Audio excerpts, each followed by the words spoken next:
You seek medical treatment to make things better, but what happens when things go very bad? Well, on this Trial Tuesday, attorney and larger-than-life litigator himself, David Aylor, offers us some good advice. Counselor, tell us all about this problem. Medical malpractice really at an issue in many of our lives today.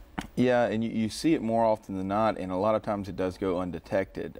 Essentially what will happen is people will continue to go to their same doctors, the same physicians, specialists, that sort of thing, and they can't determine exactly maybe what is wrong with them or what should be taken care of so that it can heal them.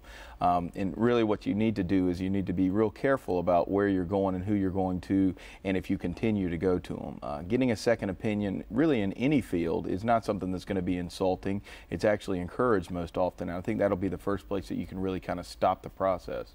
What kind of constitutes medical malpractice? Because there's such a range, a gambit, if you will, in things. Everything from internal care to a surgery where a surgeon or a tech might leave something inside the body. I mean, it really can range pretty widely. You're right. I mean, a lot of times you see things that go undetected or misdiagnoses and things like that. Somebody has some sort of ailment and they continue to go back, get treated different ways, and it turns out to be something else that was actually just missed at all. But then you also have things like, surgery, where they left a sponge in there or, some sort of other surgical equipment. So some things are easier to more detected than the others. But most important thing is if you've gone through that process and gotten second opinions and you have other medical opinions that say, hey, something wasn't done properly or something wasn't right, that's the time you really should consult with an attorney. Yeah, tell us about the legal recourse that you have. How do you kind of start that rolling? Well, it's a very expensive and detailed process. It's a lot different than any other type of civil litigation, car accidents, personal injuries like that. So really what you need to do before you set up a time with an attorney is you need to make sure you get all your documentation together. If you go in there and just tell your story, there's only so much they're going to be able to do. They themselves, as well as the experts they hire, have to review all the documents to determine if there really is a cause of action. What are some of the more popular medical malpractice claims that you see in your office?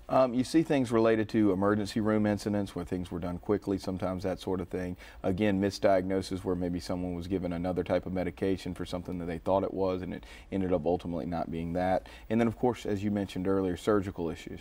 Yeah, and how do you make sure that you mentioned getting all that documentation? How do you make sure that you can do that and get it all in one place? Well, the easiest thing to do is just keep a record of every time that you are having any visits or any other surgeries or that sort of thing. But then you're the easiest person to go get that information. Obviously, an attorney, medical expert can get that information, but that's your documents before anyone else's. So if you have an incident or you're concerned about something, you can always. It might take a couple days. Maybe you have to pay a copying fee or whatnot, but you can always request your own documents quicker than anybody else. So let's recap here. Make sure that you have all your documentation, you get that second opinion, and you get in to see a lawyer. Absolutely. All right, Counselor David Aylor, thank you so much. Thanks Appreciate for having your me. time, sir. And you can help homeless cats. We're back next with the Feline Freedom Coalition. ABC News 4 wants to see your pet's best Halloween costume. Log on to abcnews4.com/Halloween pet contest to upload a picture of your pet in costume, and you could win a free pet portrait session from Low Country Focus Photography.